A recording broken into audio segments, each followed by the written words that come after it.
अस्सलाम वालेकुम दोस्तों, क्या हाल है आप सब लोग का। होप सब लोग ठीक होंगे। तो इस वीडियो में हम बात करने वाले ए नेटवर्क के डब्ल्यू ए नेट के रिलेटेड, क्योंकि बहुत सारे लोग कहते हैं कि वो W A net he a network का रियल टोकन है, यानी जो आप माइन कर रहे हो। ठीक है, हाँ, ए नेटवर्क का वो टोकन है, और लेकिन वो एक डिफरेंट चेन पर है, वो लेयर 2 की चेन पर है। वो क्या चीज़ है उसके रिलेटेड मैं आपको बताने वाला हूँ, तो वो आपने समझना है। और ये क्या होती है लेयर 1 लेयर 2, इसके रिलेटेड आपको बताऊँगा। ये डब्ल्यू ए नेट यानी रैप टोकन्स क्या होते हैं, ये क्यों होते हैं, इनका क्या काम होता है, इसके रिलेटेड आपको बताऊंगा। और ना सिर्फ इसमें आपको ए नेट के रिलेटेड पता चलेगा, बल्कि आपको क्रिप्टो के रिलेटेड पता चलेगा, जो कि वेब 2 वेब 3 और इवन दो वेब 4 की दुनिया है। तो इसके रिलेटेड ये शॉर्ट वीडियो हो सकती है, लेकिन ये आपके लिए काफ़ी ज़्यादा इन्फॉर्मेटिव वीडियो हो सकती है। तो वीडियो के एंड तक वॉच कीजिएगा, चैनल को सब्सक्राइब करें। इसमें डब्ल्यू ए नेट का कॉन्सेप्ट क्लियर हो जाएगा, आपको पता चल जाएगा कि जो टोकन आप बाय कर सकते हैं बाइनेंस से, ट्रस्ट वॉलेट से, डब्ल्यू ए नेट वो क्या है, और जो टोकन आप माइन कर रहे हैं वो क्या है, उनमें क्या डिफरेंस है, और जो आप माइन कर रहे हैं उसकी क्या वैल्यू है। ठीक है, और दूसरा इनकी सप्लाई कितनी होगी, स्कार्सिटी क्या होती है, इसके रिलेटेड भी बात करने वाला हूँ। तो वीडियो के एंड तक वॉच कीजिएगा। दूसरा, यहाँ पर अगर आप आई टी एल बाय करना चाहते हैं, ए नेट बाय करना चाहते हैं, सेल करना चाहते हैं, तो नीचे मेरा व्हाट्सएप ग्रुप गिवन है, मेरा पर्सनल नंबर गिवन है। आप वहाँ पर मुझे मैसेज कर सकते हो। अगर आपने बाय सेल करना है तो मैं आपको इसके रिलेटेड जो है सब कुछ करवा दूंगा। 5 मिनट में पेमेंट होंगी।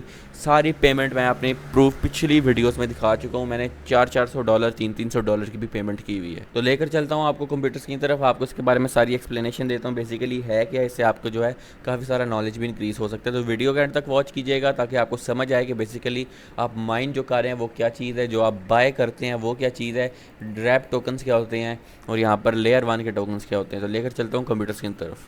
तो यहाँ पर मैं ए नेटवर्क के वाइट पेपर पर आया हूँ। ठीक है, तो बहुत सारे लोग कहते हैं यार कॉन्ट्रैक्ट एड्रेस कहाँ से मिलेगा। तो देखें, ये आपने इनकी वेबसाइट ओपन करनी है, ये ऑफिशियल वेबसाइट है। उसके बाद यहाँ पर वाइट पेपर है, इस पर क्लिक करेंगे ना तो ये वाइट पेपर ओपन हो जाएगा। अब ए नेटवर्क की वेबसाइट ये है a network.net, आप ए नेटवर्क वेबसाइट लिखेंगे तो आपको मिल जाएगी। उसके बाद क्या करना है जी, आपने यहाँ पर ये आपको सारे ऑप्शंस यहाँ पर नज़र आ रहे हैं, वेब 2 वेब 3, ये सारी चीज़ें कैसे वर्क करता है, BNB चेन इंटीग्रेशन। तो यहाँ पर वेब 3 का ऑप्शन आपको नज़र आ रहा होगा, यहाँ पर ए नेटवर्क टोकन कॉन्ट्रैक्ट है। तो इस पर क्लिक करेंगे तो ये टोकन कॉन्ट्रैक्ट एड्रेस मिल रहा है। ठीक है, तो इसको कॉपी करके आप किसी भी वॉलेट पे पुट करेंगे तो आपको ए नेटवर्क का टोकन फौरी तौर पर मिल जाएगा। तो ये BNB की चेन पर है, BNB स्मार्ट चेन पर। ठीक है, स्टैंडर्ड इसका BEP20 है। ठीक है, डेसिमल्स यहाँ पर 8 मैचिंग एंड प्रेसिजन है, और यहाँ पर टोटल सप्लाई 21 मिलियन ए नेट की है। और डॉक्यूमेंट स्टेवर्डशिप में यहाँ पर जोल डोबाल्को और डिजिटल गोल्ड है। ठीक है, और यहाँ पर ऑनरशिप परमानेंटली री अनाउंस्ड कर दी गई है। अब ये वेब 3 कहते हैं कि जो होता है बेसिकली ये इस पर आपका कंप्लीट होल्ड होता है, इसमें कोई कंपनी या थर्ड पार्टी नहीं होती है। आप जो है उस पर आपका कंप्लीट होता है, कस्टोडियल वॉलेट होता है। ठीक है, सॉरी, नॉन कस्टडी होता है।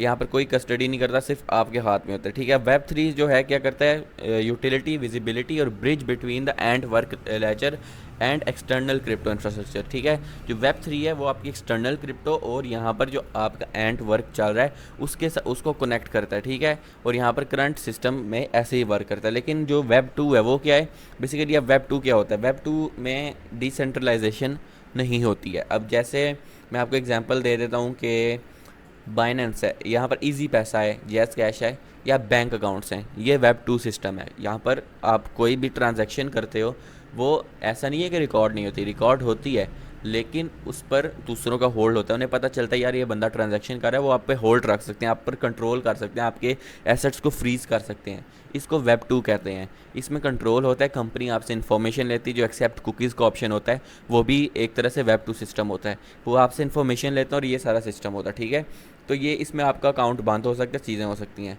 तो वेब 2 बेसिकली, लेकिन अभी वेब 2 की दुनिया है तो इसलिए वेब 2 के साथ इंटीग्रेशन भी ज़रूरी है। तो वेब 2 में क्या होता है कि आपकी एड्स कम्युलेशन होती है, और इसको पब्लिक यहाँ पर फेस देने के लिए इसको BNB चेन के साथ जोड़ा गया है डिफरेंट चीज़ों के लिए। सिर्फ यहाँ पर इकोसिस्टम में रह कर नहीं, इकोसिस्टम से बाहर भी काम करने होते हैं जो कि वेब 2 के थ्रू होते हैं। और ये जो है यहाँ पर एक्सटर्नल यूटिलिटी के लिए होते हैं, यहाँ पर लॉन्ग टर्म एक्सेस प्लानिंग के लिए होते हैं। ये टोकन एड्रेस भी गिवन है, सब कुछ है। अब वॉलेट आइडेंटिटी और माइग्रेशन एड्रेस बेसिकली क्या चीज़ है। ठीक है, तो यहाँ पर उन्होंने बताया कि each account can create unique wallet identity in app, यानी हर अकाउंट की अपनी एक यूनिक वॉलेट होती है, आइडेंटिटी होती है, आईडी होती है। जिस तरह इंटरलिंक की आईडी है, हर चीज़ की अपनी आईडी होती है और डिफरेंट होती है। अब जो आपका वॉलेट है ना वो आपकी प्रोफाइल के साथ कनेक्टेड होता है, और इसमें आप लोग ए नेट के कॉइन्स को क्लेम कर सकते हो जब आपकी माइग्रेशन की विजिबिलिटी कंप्लीट हो जाएगी।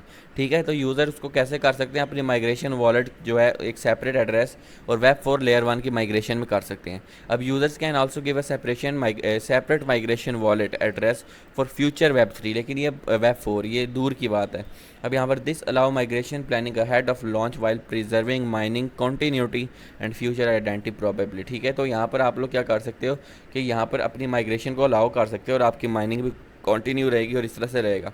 अब यहाँ पर जो वेब 3 वॉलेट है वो आपका तभी होगा जब आपकी डिस्ट्रीब्यूशन कंप्लीट होगी। ठीक है, अब ए नेटवर्क जो है वो आपकी प्राइवेट कीज़ को स्टोर नहीं करेगा, वो आपने खुद सेव करनी है अपनी इन सारी चीज़ों को। ठीक है, क्योंकि वेब 3 इनका वॉलेट जो है वो कम्प्लीटली तौर पर डिसेंट्रलाइज है, तो वो आपकी चीज़ों को एक्सेस नहीं करता है, वो आप जब एंटर करोगे तभी आपका अनलॉक होगा। तो इसलिए अपने इन चीज़ों को सेव करके रखना है आपने। ठीक है, नहीं तो आगे प्रॉब्लम होगा। इसमें क्या है कि आप लोग यहाँ पर करंट रिलीज़ में वॉलेट जो है इसको layered controls option wallet pin, यहाँ पर अपनी पिन भी एंटर कर सकते हो। इनक्रिप्टेड सर्वर होता है, साइड सीड कॉन्टीन्यूटी होती है, इन ऐप स्टोरेज रिकवरी होती, ईमेल ओटीपी भी होती है, यहाँ पर ये चीज़ें भी होती हैं। तो इससे आप रिकवरी भी कर सकते हो, लेकिन मेन अपना यहाँ पर सेव करके रखा करें ताकि आपको मसला ना हो। तो यहाँ पर क्या वॉलेट हो रहा है, अभी जनरेट वॉलेट होता है, आप अपना वॉलेट जनरेट कर सकते हो, अपना बैलेंस चेक कर सकते हो वेब 2 लेजर में।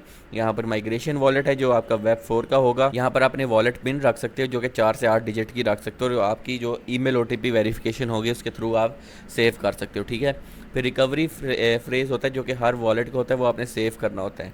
तो इसके साथ क्या है कि यहाँ पर encrypted server seed exist, the app can fall back the older local device backup verification. अगर आपका यहाँ पर कोई सीड वगैरह नहीं है तो आप लोग बैकअप वेरिफिकेशन के थ्रू भी कर सकते हो। वेब 3 का रोल क्या है कि BNB चेन यहाँ पर रहेगा, इसका यूटिलिटी रहेगी और लेयर 1 का टोकन भी इसका बन रहा है। ठीक है, और यहाँ पर यूटिलिटी फंक्शन भी इसका चल रहा है। तो ये है सीड फ्रेज वार्निंग, ये है कि आपका सीड फ्रेज जो है इस पर आपका पूरा एक्सेस है, लेकिन अगर आप इसको खो देते तो ए नेटवर्क यहाँ पर आपको नहीं ढूंढ कर देगा। बाकी ये BSC मेन नेट का ये एड्रेस गिवन है आपके सामने।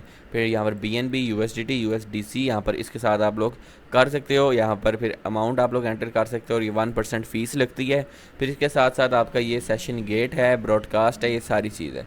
तो समझ आ गई होगी कि बेसिकली ए नेट क्या है। अब जो WA-NET है वो एक डिफरेंट चीज़ है, वो इकोसिस्टम से बाहर जो है डिफरेंट टास्क के लिए, डिफरेंट चीज़ों के लिए यूज़ किया जाता है। बेसिकली वेब 2 के लिए यूज़ किया जाता है, हालांकि वो लिस्टेड वेब 3 वॉलेट्स पर है, लेकिन एक होता है लेयर 1 का टोकन अपनी ब्लॉकचेन, एक है दूसरी ब्लॉकचेन पर। ठीक है, तो एक टोकन होता है, एक कॉइन होता है। जो लेयर 1 है वो कॉइन है, लेयर 1 का टोकन, लेयर 1 का कॉइन जो है जो आप माइन कर रहे हो वो कॉइन है, और जो दूसरा है वो टोकन है। अब प्राइस का फ़र्क हो सकता है क्योंकि आप जो माइन कर रहे हो वो बहुत लिमिटेड टोकन्स हैं और दूसरे के 21 मिलियन सप्लाई मौजूद है, वो ना बढ़ सकती है ना घट सकती है। ठीक है, तो वो सप्लाई इस वक्त चल रही है और वो मार्केट में 21 मिलियन की है। तो इस वक्त जो है जो WA-NET है वो वहाँ पर लिस्टेड है इस वक्त $20 का, लेकिन जो आप माइन कर रहे हैं वो ज़रूरी नहीं 20 का, वो ज़्यादा हो सकता है क्योंकि उसकी अमाउंट कम है। इस वक्त 1.5 लाख टोकन बस माइन हुए हुए हैं और यही चीज़ है कि यहाँ पर आप लोगों का माइनिंग टोकन उससे डिफरेंट करता है। अब जो WA-NET है ना, ये WBNB है, WBTC है, उसका ये भी होता है कि जब भाई लेयर 1 टोकन आ जाता है तो उसकी प्राइस को उसके साथ मैच किया जाता है। ठीक है, फॉर एग्जांपल अगर वो $100 का आता है तो हो सकता है ये भी $100 का चला जाए, इसलिए वो कहते हैं कि WA-NET को बाय करो या होल्ड करो, वो आपकी मर्ज़ी, आपने करना है नहीं करना, लेकिन कहा जाता है। ठीक है, ऐसे ही BTC जो WBTC है उसकी रियल BTC जितनी प्राइस है WBNB का भी यही हिसाब है, तो इसका भी यही हिसाब हो सकता है क्योंकि रैप टोकन्स का होता ही है कि उसकी प्राइस को मैच किया जाता है उससे, क्योंकि यार सप्लाई तो एक जैसी ही होती है सबकी, टोटल सप्लाई देखा जाए तो इसी तरीके से सारा वर्क करता है। तो ये इसका होगा, इसकी सप्लाई भी कम होगी, आप माइन कर रहे हैं, इसकी P2P में सेलिंग होगी और ये अंदर इन ऐप ही होगा। ठीक है, उसमें हो सकता है मैं भी आऊँ और ये सारा वर्क करेगा। तो ये मेरी वीडियो थी, वीडियो पसंद है ज़रूर लाइक करें, चैनल को सब्सक्राइब करें ताकि इस तरह की मज़ीद वीडियोज़ आते रहें। तो नई वीडियो तक अल्लाह हाफ़िज़।